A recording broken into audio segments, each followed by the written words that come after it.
Hi everybody, my name is Heather Thorstensen and I am the Manager of Communications for Sigma Xi, the Scientific Research Society. We're going to start today with some important updates about this Hangout, so I'm going to share my screen so that you can see what I'm talking about. So first of all, if you're not familiar with Sigma Xi, we are the International Honor Society for Scientists and Engineers. You can connect with us on social media. We have a Twitter account. Our handle is @Sigma Xi Society. We also have a Facebook page, which is facebook.com/Sigma Xi. Today we're going to be talking about Sigma Xi's Grants and Aid of Research program. And that program is taking applications for research grants through March 15th. You can learn more about the Grants and Aid of Research program at sigmaxi.org/GIAR. Today we're going to be taking questions during this Hangout. We're going to start with questions that were submitted previously by members of our audience, and then in the second half we'll be taking live questions. You can submit your questions on the right side of your screen, and you can vote for the questions that you like, and that will get them raised to the top. Any questions that aren't answered today, we will get to, so don't worry about that. We're going to be posting them on a document to Sigma Xi's website by March 5th. They will be posted to sigmaxi.org/GIAR/apply. We're also going to be having a recording of this Google Hangout posted there, and we're going to try to go through this Hangout, the video recording of it, and let you know at what point of the video certain questions are answered so that you can go to that particular timestamp. So now we're going to start by introducing our speakers, and I'll have them introduce themselves, and we'll start with Dr. Peter Harries. Hello. Well, first of all, I'd like to welcome you all to this Hangout. This is the first one that we're doing, at least for the GIAR program, and we're really excited to have all of you here. As Heather said, my name is Peter Harries. I'm a professor of geosciences and also the assistant dean of the graduate school at the University of South Florida, and I also serve as the chair of the GIAR committee and have been a committee member for more than 20 years. Great, thank you. And then we'll hear from Dr. Emma Perry. Hi, I'm Emma Perry, and I've been reading grants for many years and have been a past chair for 6 years, stepping down 2 years ago. Thank you. And next we'll hear from my colleague Kevin Bowen. Hi everyone, I'm Kevin Bowen. I've just celebrated my 14th year as a program manager at Sigma Xi, and one of the fantastic programs I get to work with is the Grants and Aid of Research program. I'm really excited at the questions that were posted before this Hangout, and we'll be really interested to hear the answers that Peter and Emma have, in addition to the questions that people are posting now. Great, thanks. So we're going to get started right away with our first question, which is, my advisor has funding for our project. Do I really need to get anything out of applying for a grant? It seems like a lot of work. So I would Peter, agree go ahead. that it is indeed a lot of work, but I think there's some really special benefits to that, to actually submitting a grant. First of all, you get experience of actually writing a grant rather than simply receiving funds from your advisor for the grant that they wrote. So that practice is critically important. Basically, regardless of what your long-term plans are, writing grants are likely to be a part of your life, or at least writing proposals to get things funded. And so the earlier you can start that experience and hone your skills, the better off you're going to be. Thanks. Our next question is, what's the biggest reason for not funding a proposal? I mean, I think that has a myriad of reasons potentially, and to me, the biggest things rotate around two issues. One of them is an inability to frame the problem that you're doing within the broader context so that it's clear how what you're proposing adds to the body of knowledge in a given field. And the second thing is not formulating a clear hypothesis which you're actually going to test in the proposal itself. I would agree with that. There are, of course, some exploratory kinds of science that may not have a hypothesis in the classical sense of the word. But even then, you should have a clearly defined objective. And then the last thing that I would like to add is sometimes you may have a big picture, you may have a hypothesis, but the two don't relate to each other, or the budget doesn't relate to either. And we have a scoring rubric that you guys use, so I'm going to share that so that you can talk about that and explain a little bit about how that works. Let me get that up on my screen.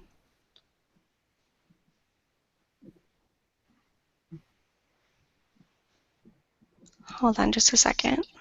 So while Heather's doing that, I would just say that this scoring rubric, you'll notice it has 2 columns. Every grant is read by 2 committee members. And then the 2 committee members get together with a packet and we agree. Hopefully you agree. Or we negotiate. So here's the rating form. Yeah, and so as you can see, pretty closely related to what Emma and I were just talking about, first and foremost is a question about the big picture. So how closely or how well do you articulate how your project fits into the discipline that you're dealing with? And that's followed then by the second thing I mentioned, the importance of the hypothesis or the research question and how well articulated that is. Other parts involve methodology. So once you've created your hypotheses, how will you test them? What are the methods that you'll use? And there needs to be a clear connection between the hypothesis that you've generated and the methodology that you're putting forward. Then there is also a question of the budget. So there, most people who don't do well in the budget category either have things that aren't allowed by the society, and I certainly encourage you to take a close look at what sort of things we fund, or there's no link between the budget and what the grant is proposing to do. There also is an appropriateness category, and that sort of covers a multitude of areas, but for those of you needing things like IRB or IACUC approval, that would also be folded into that piece. And then there's also one for the general competitiveness of the proposal. So most of us have been reading proposals for quite a while, so we have a pretty good sense in terms of the overall nature of the proposal, how competitive it is in comparison to other pieces. And finally, most of the reviewers will also write some sort of comments about the proposal that then, if you aren't funded, hopefully you can use to improve or at least see what the major issues were with the proposal that you submitted.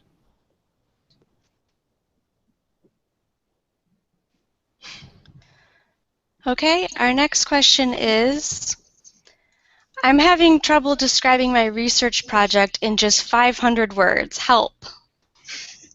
Okay, so I'm going to take a stab at that one. Think back to when you took your class in college composition or even in high school, and you were told to come up with topic sentences. And then you, of course, fleshed it out into a paragraph. Well, here, you really are just staying with that outline, and you are going step by step from the broader significance through to the hypothesis, but just with a sentence or two. And it is very important to do that because, as Peter has already alluded, we need to know how your method relates to your question, relates to the broader significance. But just a sentence or two for each. And the other reason why some people have trouble with the 500-word limit is it's unlikely that the $1,000 limit will fund your entire master's or PhD project. So you should break it down into smaller, doable pieces. And that also, of course, breaks what you need to write about down into smaller and more manageable pieces.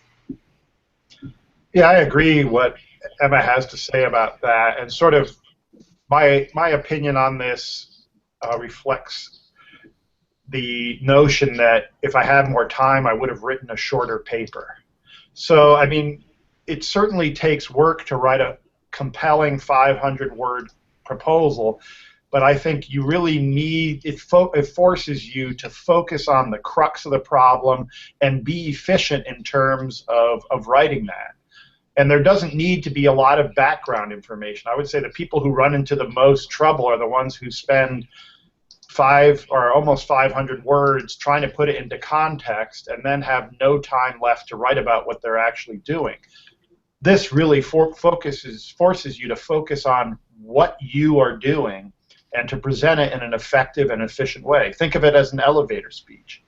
If you're going to meet someone and tell them about what you're doing and you only have 3 minutes, what are you going to tell them? Well, this is your elevator speech to a bunch of people who may know your discipline, but you only have a limited amount of time to get your word across to them. The next question is also about writing, and it's, how do I write a big picture statement? Is it really important? The answer is it is. In fact, it is the make or break. So first of all, let's think about your audience, especially in a field like ecology, but really everywhere. You have a number of people in the room who will read a number of proposals, but there is no guarantee that they are the specialist in your particular area. They are generalists. And so you have to write for that audience. And so your job is to convince us of the significance, and Peter is correct, it's an elevator speech. And the best way to think about it is write it down in as many words as you need to take, and then edit it down. And then you will get to it. But if you have trouble articulating it, it may mean you really haven't focused it yet for yourself. So it's a very good exercise to do regardless of anything else. The next question is, one of my past proposals was rated poorly on the budget criterion. I know that we cannot request funds for common lab supplies, but how exactly is the budget evaluated? What can I do to make my budget receive a better score? Okay, so this one is pretty easy, and I'm going to give you a few examples. But in generalities, it's either you've asked for things that we do not fund, and there's a lovely list off of the Sigma Xi GIAR website, or the things you've asked for do not appear to relate to the method you described in the written proposal. So for instance, we've had 500 words of a beautiful project that includes all sorts of field work and travel and collecting specimens, but that's all it really talks about, with perhaps a little bit of morphological analysis. And then in the budget you've asked for DNA sequencing kits, but there was no mention of that in the 500-word description. I'm going to just throw in, I see a picture down on the side. We do not fund assistance, and that is clearly stated in our instructions. So if you ask for money for an assistant, and that's the biggest part of what you're asking for, you've just disqualified yourself in that area.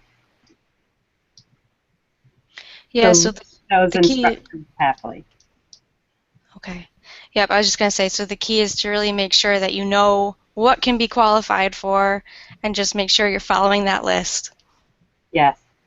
And I will just add one more thing, because I do notice it does talk about common lab supplies, and that is a little bit of a gray area because we all gather in the room from all over the country, from large institutions, small institutions, liberal arts colleges, R1 institutions, and when we all talk together, we know that there is no common understanding of what is a common lab supply. It's a little bit of a gray area, but there are some things that, of course, everyone agrees on. But if you feel that in your case it is not common at all, then we do allow you to try and justify that in the budget section. Great. The next question is, who is the best person to write my letter of recommendation? I would say that in general, especially now that we only require one, that it be from your research advisor. Committee members always find it difficult when the letter is from somebody else to try to figure out why the advisor isn't writing the letter. Is it because they're out of the country, because they hate the project, or you know, what is the reason behind that? But I would say, too, that you also need to consider not only who will write you a letter of recommendation, but probably more importantly, who will write you a good and compelling recommendation. And I think I'll stop there because the next question picks up on that theme. Okay, before we move on, is there anything you wanted to add to that, Emma? No, as I answer the next question, I'll deal with it there. Okay. So the next question is, what kind of things stick out to you in a letter of recommendation? Okay, so there are two ways to write a letter of recommendation. One is what I call damning with faint praise, what you don't say. There are few people out there who will truly say horrible things about someone, but you can tell a lot by the things they don't tell you. If all they can say is they took a class from me and they got a B, that doesn't tell us anything we need to know. So what we are looking for is how well do they know you and your project? Do they think that you are going to succeed? Do you have all the skills? Do they have all the facilities for you? And that is the key. And that's usually really why your advisor is the best person to write it for you. If they're away, you may get someone else in the department, but if they've only seen you at the Friday lecture for coffee and they've chatted briefly in the hallway, they may think you're competent, but they really can't address the fact of whether you are going to succeed and complete the project you're asking funding for. Yeah, and I would add a little bit to that just in terms of one of the things that we're looking for is a clear indication that the person actually knows you. I mean, some of the letters of recommendation we get are so bland that they could have been written about just anyone. And so we're often looking for that little nugget where it's pretty clear, first of all, why you're exceptional, but also why you're different from other people. Mm-hmm. So just from hearing your answers to that question, one thing that I'm thinking about if I was a GIAR applicant would be, how can I guide the person who's writing my letter of recommendation to give you what you're looking for in that sense? Do you suggest that applicants ask for that kind of information in the letter from the people who are writing it for them? I mean, I guess we all hope that sort of advisors automatically know how to write good letters, and that, as we've seen, is clearly a fallacy. So I think, you know, giving them some guidance is not necessarily a bad thing, especially if they're relatively junior faculty members who may sort of be learning how to write effective letters. I mean, it's a very important part, but it's not something that we really practice in any way as academics. I would also add, you can really help your recommenders by sharing your grant application with them, and try and do it a few days, maybe a week before the deadline. We have all had grant applications thrust upon us sort of 5 minutes before the deadline, and oh, by the way, please write us a letter. And you know, we don't have time to process what you're asking for. There's no time to ask you questions, to discuss it. Any opportunity that you can give your advisor or whoever you're getting to write the letter for you to really talk to you about the project is going to be to your benefit, and it will reflect in the letter. Okay, thanks. The next question is, how much do figures help a proposal? It depends on the proposal. A pretty picture of the organism you're studying or the location you're going to does not. Just make sure if you're adding a figure, it really adds to your proposal. Either clarifies your experimental design layout, I'm thinking, of course, in an ecology setting, or otherwise adds to the proposal. Don't let it just take up space.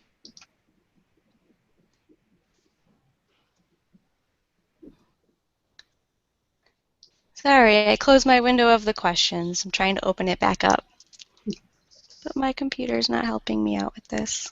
So the next, go ahead. I was just going to say, while you're opening your list of questions up, Heather, one thing I was going to add, and I know that there have been a few questions that have been posted from our live audience about the importance of establishing a membership connection to Sigma Xi, and one of the ways to do that is through your research advisor, which you would typically want as your letter writer for your proposal. I know that we'll probably get a little bit more into the membership connection and why what that does for a proposal, but I was just curious to hear from Emma or Peter about whether or not they would prefer to hear from a Sigma Xi member or someone who's more familiar with the project.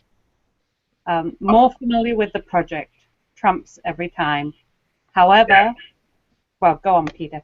No, I would agree completely with that, and I would say that at least I generally don't look to see whether the person is a member or not. I sort of leave that to Kevin to figure out, because I think the committee's overall goal is to fund the best science and not necessarily what the membership is. Certainly that's helpful when Kevin is figuring it out, but there also are funds that aren't directly tied to Sigma Xi. Right. So to clarify, two-thirds of the funds we have to give out are Sigma Xi funds, and they are restricted to either applicants or their advisors who are members. So it does certainly add in that you have access to a bigger pool of money, but as Peter said, we as adjudicators, we don't worry about that at all. It is Kevin's problem as the grants manager. And so take having a good letter from someone who knows you well, ultimately, over membership, if it's a choice you have to make. Great, okay. The next question is, what does the reviewer comment mean when it says my project is descriptive? I think that's a kind way of saying that you really don't have a very good hypothesis, and that, you know, at the end it seems to be that you're doing more of what I would term plug and chug science than actually having a well-formulated and clear hypothesis where it's obvious to the reviewer what you're actually trying to accomplish. I would agree. I mean, for instance, take phylogenetics. There are lots of groups out there that need sequencing, then we need trees, but just having a good tree is not a reason. Why do we care about that group? What's interesting about them? So descriptive, really all the way around, is exactly what Peter says. It's this lack of bigger picture, broader significance, focus, hypothesis. Okay. The next question is, one reviewer liked my application, the other one not so much. What gives?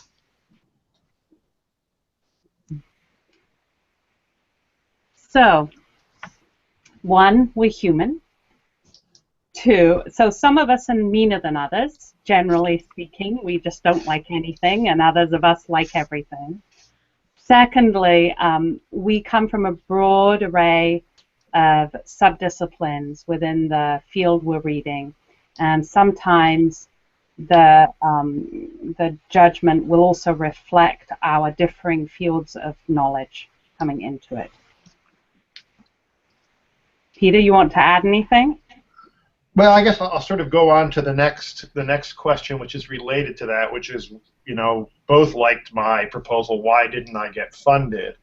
And I think this is a competition, like so many of the other funding opportunities that are out there. And it'd be great if money grew on trees and Sigma Xi had a bunch of those trees in their backyard, but they don't. And so we have to make hard choices about which grants to fund. And It's done by consensus, so we certainly strive, as I mentioned earlier, to really fund the best proposals that are out there. And I would strongly encourage those of you who have gotten relatively high ratings to resubmit and look at where the shortcomings were and how you can improve the proposal. Proposals can always be improved. They're never perfect. So I would look for that and then encourage you to resubmit. Okay, the next question is, do you have any tips on writing a good hypothesis statement? Well, I see Peter gave me that one. Yes, though. I'm going to chime in. Okay, good. That comes back to a very good experimental design. So design a sound project, and you will have a good focused hypothesis statement. We don't need the biology 1 or perhaps geology 1 as well. My hypothesis is, we just need a very clear statement that can later be falsified or not. And on a personal note, I don't really like it when it's put in bolds just in case I miss it. Just a personal thing. I agree with what Emma said, and one of the things that I, at least with my own students, and which I find to be very powerful, is when you can come up with competing hypotheses that may explain the initial data or the problem that you're looking at. And then you can design tests that will actually allow you to differentiate between those two competing or potentially more competing ideas. So I think it's really critical to think about, what am I really trying to test here? And I think the more you think about that and the clearer idea you have of your project, the better defined and the clearer your hypothesis will be, both for you as well as for the people reading the grant. The next question is also about the hypothesis. It says, my project is in engineering, and I'm not really clear on how to write a hypothesis for it. And I think this is sort of a tricky area that Emma alluded to in terms of, sort of problems versus hypothesis. But I think fundamentally, even within engineering, that you're actually setting out to test something. And you need to figure out what that is. When I first started as a faculty member, I was in a committee meeting, and another member of the committee said, to the student, what is your hypothesis? If you don't know what's driving your whole research, then you're sort of clueless, or at least you don't have a direction in terms of what you're doing. And one of the things that will often show up on the critique is that some of these things just look like what would be termed fishing expeditions, where there's really no clear idea of what they're doing, and those often won't be funded. So, I mean, my feeling is that if you think hard enough and really within a broader context, that any problem out there, be it engineering or from any other discipline, can actually be converted into hypothesis-driven endeavor, which is what makes it science, and that's what we're funding. And I would add, even if you think, no, I'm doing exploratory research, that's not what I do, well, you still go in with an objective, and a focused objective. You're not going into the lab in your engineering department and just sort of playing with the tools. You have a reason. And so if you work at it, you can find the hypothesis statement. The next question goes back to the letter of recommendation. It says, my research advisor isn't available. Who is the best person to write my letter? And I think they're just going back to what we talked about earlier. It's the person who knows you best. But I would say also that, if there is a reason why the advisor can't do it, that you ask, perhaps gently ask, the other letter writer to explain why they're actually writing the letter. We do see that quite a bit, and I think if there's a reason that can be articulated, then that will be taken into account, and that letter will carry more weight than if we're wondering why your major professor didn't write the letter. Okay, now we're going to move on to some questions that are specific to Sigma Xi's GIAR program rather than just grant writing in general. And the first one of that is, do you fund social sciences research through grants and aid of research? To a certain degree we do, although it's not quite the broad spectrum of disciplines that encompass the social sciences. I mean, basically what I'm trying to say is that we fund areas in anthropology and also in psychology. Okay. The next question is, can I use my grant to cover tuition expenses or fees? And I'm afraid the answer is no. And we cannot use it for either publication costs or workshops or research assistant. And those are clearly indicated in the Grants and Aid of Research website. And in fact, I would advise you to find a friend. It doesn't need to be a faculty member. It doesn't even need to be in your field, who will just take that checklist and compare it to your budget and make sure that you haven't asked for things we don't fund. Okay.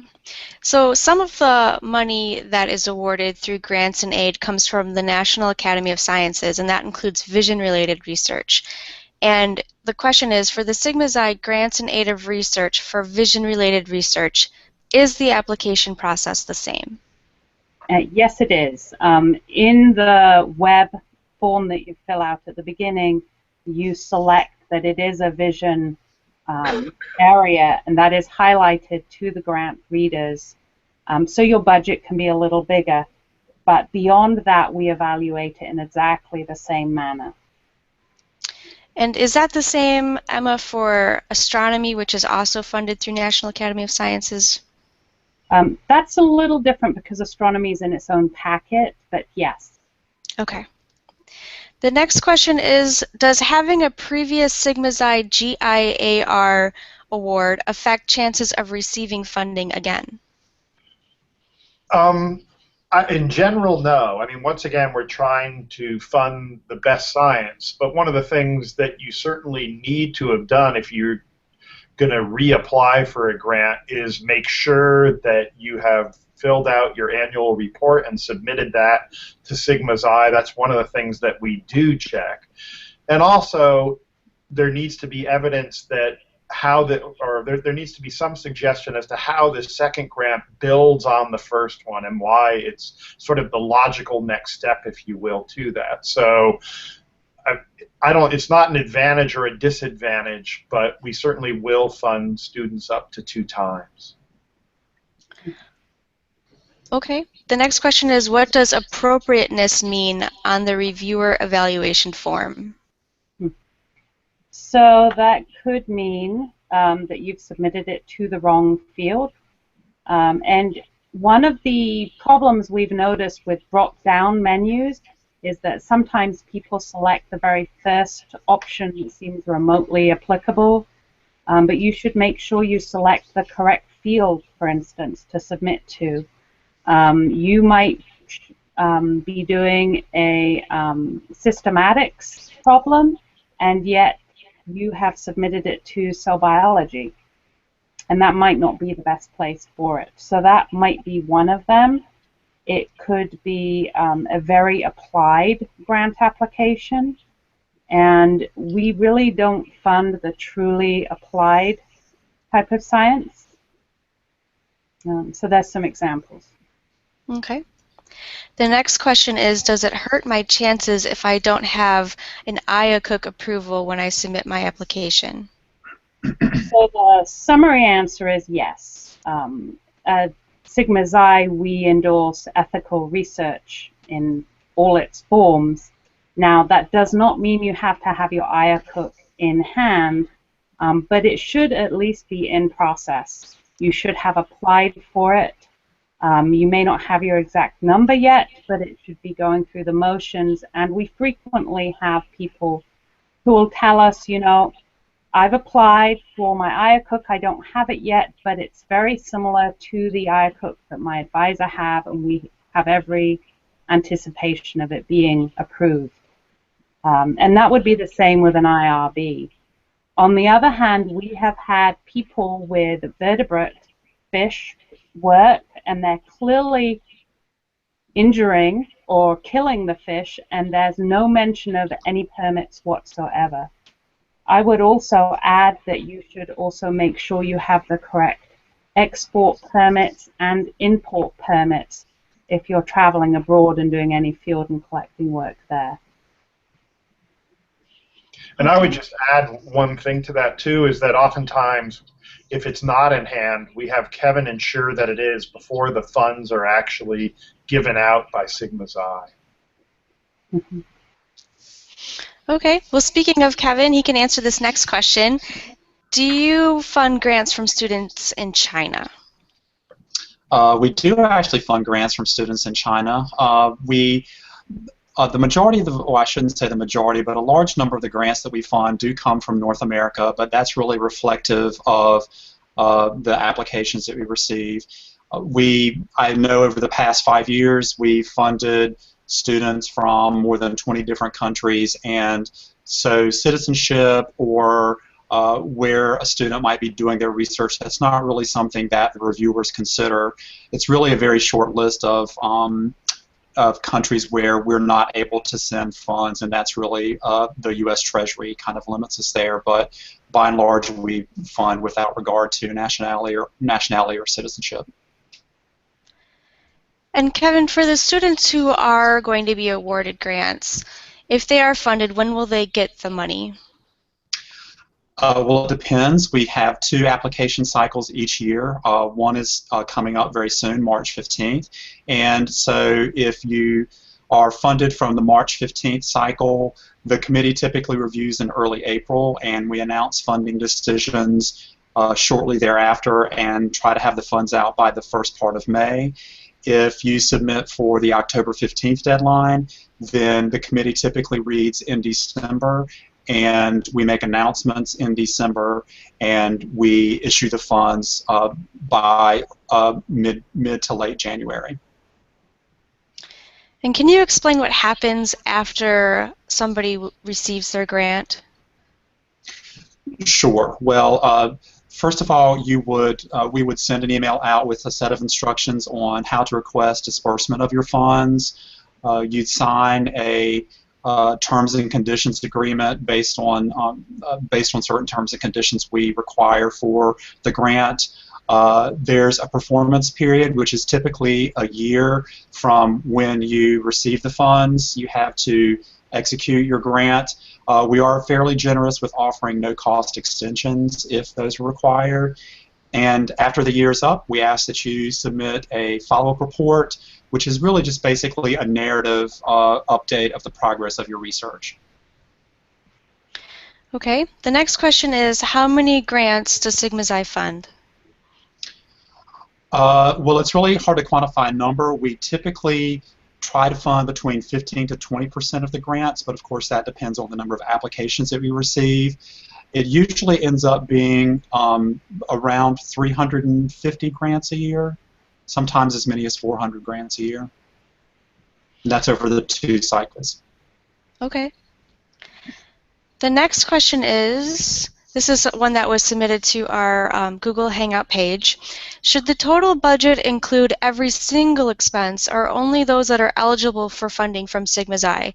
For example, my total budget is around $30,000, but only about $20,000 of that falls under the fundable expenses. Well, I think we're going to want to see if it's $20,000, considering that, I guess if it was astronomy, we could fund up to 5, but in most cases, the maximum that we could fund is 1,000. Basically, what the costs are and what specifically you're requesting from Sigma Xi.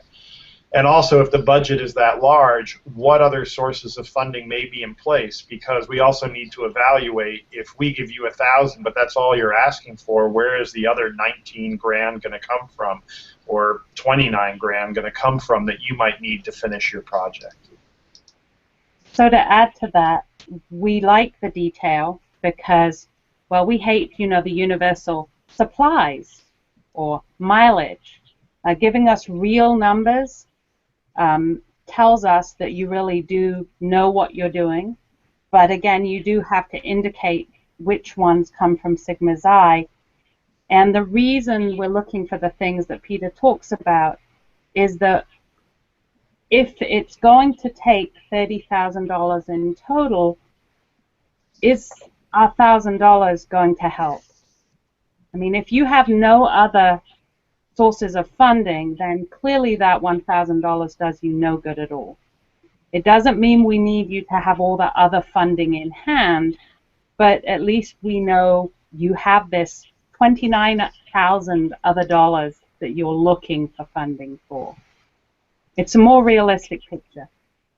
And just to go back just to one thing that Emma mentioned early on too, is that perhaps then the project that you're trying to present for this proposal is too large of a scope, and maybe you need to break it down into more manageable pieces, at least for the application to Sigma Xi. Mm-hmm. Okay. The next question is, which do you apply for first, a grant or permit/ethical approval? I would think a grant, as you need the money to begin your research, but the Sigma Xi application asks for the ethics approval prior to this. I think you have to act in good faith, and you have to apply for your ethical approval first, partly because it takes time to get a permit. And if you wait until after you have the money in hand, it could take you many months to get your permit. You might miss the field season, depending on where you're going, what permit you're exactly applying for. You could really be in trouble. So even it's not just because we require it or wish it to be sort of in process. It's also if you're going to be doing a master's or a senior thesis as an undergraduate or a PhD, if you're going to complete your work, you have to be applying for those permits. Okay, great. Now I'm going to start taking some questions that were submitted live during the Hangout. One of the ones that has the most votes is, how important is preliminary data to the reviewers? And although, I mean, that's a typical requirement for NSF, I would say that from Sigma Xi's perspective, it's really not that important. What we're really funding are ideas, and what at least I love to see are papers that have been generated from the grants that we've given because they represented exciting science. So preliminary data, I think, is more in the realm of an NSF and not so much in something that's considered very important by GIAR. I agree. I would just add, to go back to what we talked about earlier, is we don't need preliminary data, but you can't phrase it as your fishing expedition. You do have to know what you're doing and how you're doing it. But as long as you have that, that's all we need. Okay, the next question is, are baseline/exploratory and monitoring projects less likely to be funded than theory/hypothesis-driven projects? So I'll take a crack at that first. There's a lot in there. So clearly we like the hypothesis-driven projects. You asked about baseline, exploratory, and monitoring, and really we need to separate those out. Quite frankly, monitoring projects tend to be very long-term, and yes, those are less likely to be funded for the short term that we give funding for at a time. But exploratory projects can be very focused, have a clear objective, and they can be just as likely to be funded than a typical classic hypothesis-driven one. But it's having that clearly focused objective.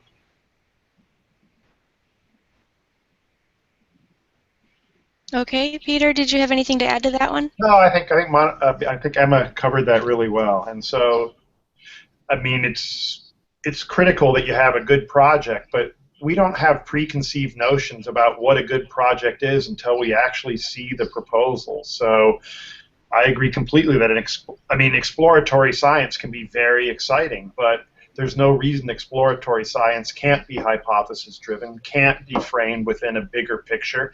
And so I think to a certain degree, what's presented there as this dichotomy doesn't actually exist. Okay. The next question is, if we just write about a smaller part of a larger thesis project, do we need to mention that it is part of a larger project? Or do we just write it as if it is the only project we are working on? I mean, to me, that really depends on the specific proposal that's being submitted and how it fits into the broader picture of what may be encompassed by the other components of the project. So I think that needs to be evaluated, or at least, and potentially briefly mentioned that, you know, this is one part of a larger project that is addressing whatever that bigger issue is, and then frame that within that context. But I think they can also be written as standalone projects if there's enough explanation in that single project to really give it the scientific muscle that it needs to be successful. I mean, I'll just add, I've seen it done well both ways. It really does depend on your thesis and how you've managed to break them apart. Clearly, if you gathered you did a significant amount of field work in an earlier piece and now you want to do some DNA sequencing on it, you have to allude to the field work because that's where you got your samples. But there are other species that break down much more naturally. Okay, another question is, do funded applications typically focus more on the broader scientific applications of the research, or the methods to ensure the project has been thought through and is feasible? So I'll start with that one. I'm sure Peter will clarify. Both, but your broader significant application, the sort of the big picture, why do we care? That is the most important thing, the single most important thing.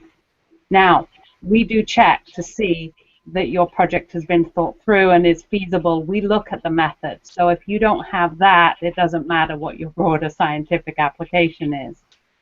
But if you can integrate your work into the broader scientific framework that's out there, then it doesn't do you any good either. Yeah, and I mean, just to add a little bit to that, I think when we're reading proposals, what we're looking for are the projects that go, wow, this is so cool, I want to do this project myself. And so, alluding to what Emma was talking about, that broader scientific context is just critical. I mean, I don't think there are any of us who are going to say, oh, wow, that project has the best methods I've ever seen, so I want to fund it. You know, I don't think that's not what's driving us. It's how is your field advancing, and what role does your proposal play in that advancement? I agree. Put another way, how big a bang for Sigma Xi's buck is the project going to give? Okay. The next question we've talked a little bit about before, but it says, if our entire project is too large to explain in the 500-word narrative, should we only explain the applicable part or allude to the overall project? Yeah, I think we've covered that, but just to briefly go over it again, I think, once again, if the context is right, you should allude to that broader project. If not, then focus on the individual piece that you want to get funded. Mm-hmm. Okay. I agree. We had a question from somebody who, one of our colleagues that is helping today on the Hangout sent it to me by text. And I'll read it to you. It says, is it okay to submit estimate round numbers for the travel portion of your budget?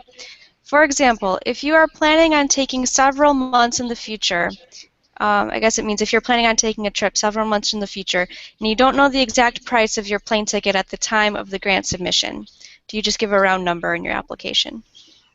I'm going to jump in here and beat Emma to the punch, because this is one of the things that really annoys me on grants. I've got to say is that in this day of Travelocity and Expedia and everything else, you should be able to get a very firm number, at least at that point. And so I often suggest to my own students that they say what that price is, on where they got it, and on what date they accessed the website. So in this day and age of the web, there's no reason not to give specific numbers. Sorry, Emma. No, I completely agree, and I would also add that's true for motels, campsites, and when it comes to transportation, just be very careful. Either do car hire and gas, or do the mileage. Do not do both, because mileage is gas and wear and tear on your vehicle, and if you're renting as well, well, then you don't need the mileage. And I will say there are some exceptions to this. One year we had someone who wanted to rent horses to lasso capybaras from horseback, and so maybe there's a little bit of leeway when you're doing something exceptional. True. That sounds like fun. All right, the next question is, and we also touched on this before, but anything you'd want to add, what separates the funded proposals from the non-funded proposals? So I'm looking at Peter. He's not leaning forward, so I'll take this one. There's two facets. The first one that separates out you between a third and two-thirds of the application still is, have you followed the directions? And really, we have an excellent website with excellent directions. Have a friend double-check that you have addressed everything that we've asked for, that you've given us a decent budget, that you've asked for supplies that we fund, that you have addressed the big picture, the methods, etc. And then, so that's the first, you could say, screening. And then the second one is, as readers, we receive applications in packets of 20. These days they're virtual packets, but still. And out of that 20, we try and pick the top one or two. And so you could say, yes, it's a little bit of luck as to whether you are in an excellent packet or in a terrible packet, and you stand out as the best. Now, in some fields, such as the two that Peter reads and that I read, we'll read every application in that field. And so if we have a bad packet, we will go ahead and fund some of the ones in the other packets, and it evens out.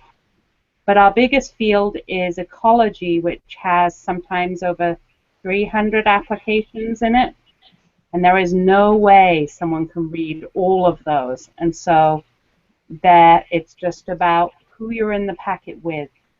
And I should just add that we separate the PhD students from the master's students from the undergraduates. So you are compared like to like.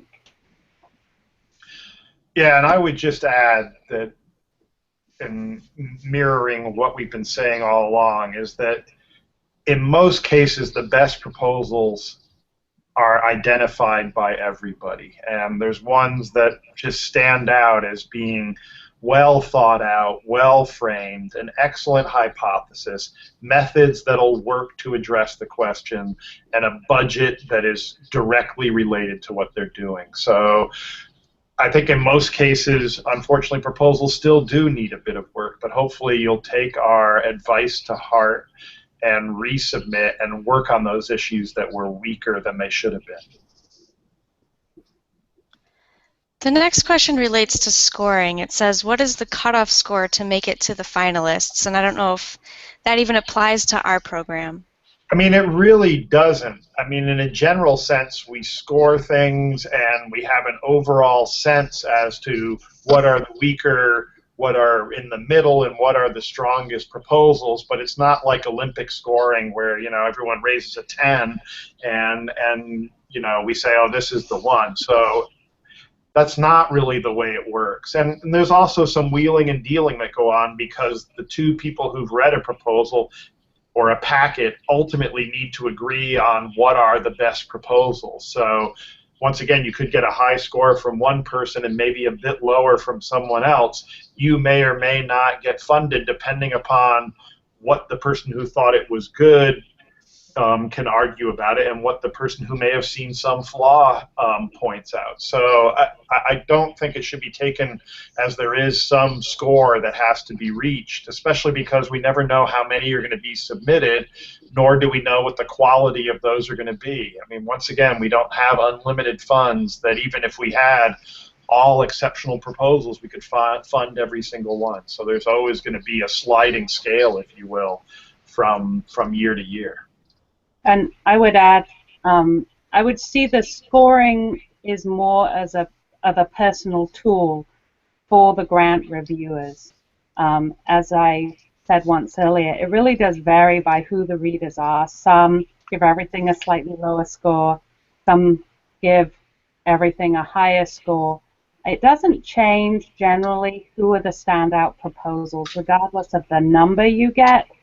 And you'd be amazed by how many times when we get together, the two readers, we really do agree on the very top proposals. And when we disagree, I just want to really stress it's generally the science we're arguing about, because the two readers have different backgrounds, and so we are just familiar with a different piece of science that you are applying to.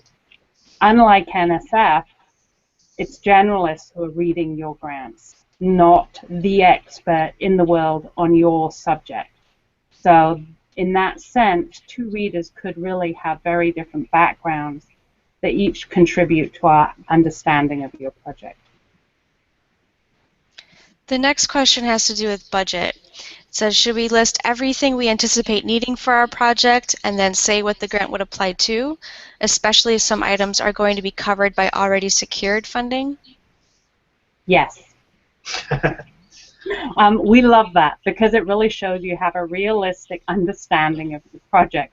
It's the same reason we love seeing how many miles you're going to do rather than just travel. It means in that case you've thought about your route, so we know it's a very practical thing in your mind. And it's okay if it's covered. You don't want to leave us saying, well, she wants to do all of this stuff, but she needs some SEM time to complete it, and there's no mention of any SEM time or prep. So how could she possibly do it? So it really does complete the project. Just make sure that you clearly indicate the bits, the items you wish Sigma Xi funding to be applied to. Okay. The next question is, do you provide feedback on submitted proposals so applicants can gain insight into what worked or didn't work for their application? I think that's a Kevin question. Actually, we do. The reviewers review the grants using an online form, and they the rubric that we presented earlier essentially are check boxes that cover the 5 or 6 different basic criteria. Then they also have sort of a free-form text field where they can provide a little bit more information, and those rankings are viewable by applicants after the review committee is met. Okay. Somebody is asking if we can show the form again, so I will flash it back up on the screen. They said that whenever somebody talks, that goes away, and they couldn't see it. Actually, I'll have to pull it up really fast, so let me get to another question while I'm doing that. Could you put it with the thing we're going to post? Yep, I can definitely put it with the document, too. And just to let you know, that form is already available on the application website. There's, I think, tips for preparing a successful application or something to that effect, and that form is actually linked on the application website, but we'll also make sure that it's linked with the Hangout. Okay, so since we're going to put it on the link to the Hangout, then I'll go on to the next one. And this will be our final question because we're almost out of time. It says, how important is it to give life history background if you are working with a specific species or ecosystem? Once again, I mean, that's a question of context, and obviously, we want to know why you're working on a specific species. I mean, for instance, we often see proposals where people want to go to exotic places, but it seems like they could test the same thing in their backyard. So if you're using a specific species, or if you're studying a specific ecosystem, why is that the species that you need to use to test this, or the ecosystem that you need to go explore? Yeah, I would agree and say, so my answer to your question is it depends on the question you're trying to ask, how relevant the life history is. You do not need to just tell us everything you know about the species or ecosystem just to prove you are familiar with it. But to Kevin's point, there are, of course, many cosmopolitan species or habitats, species that exist both here in America and in Europe or Africa. And if you want to go to Africa to study a species we have here, you have to make sure that you justify it. Otherwise, we want to come and sunbathe also. All right, well, that is all the time that we have for the live portion of our Google Hangout. We are going to be answering the rest of these questions and posting them to sigmaxi.org/GIAR/apply. We're hoping to have that up by next week, March 5th. So thank you to all of our speakers, and everybody please check out the additional information on Sigma Xi's website. Bye. Bye. Bye. Bye.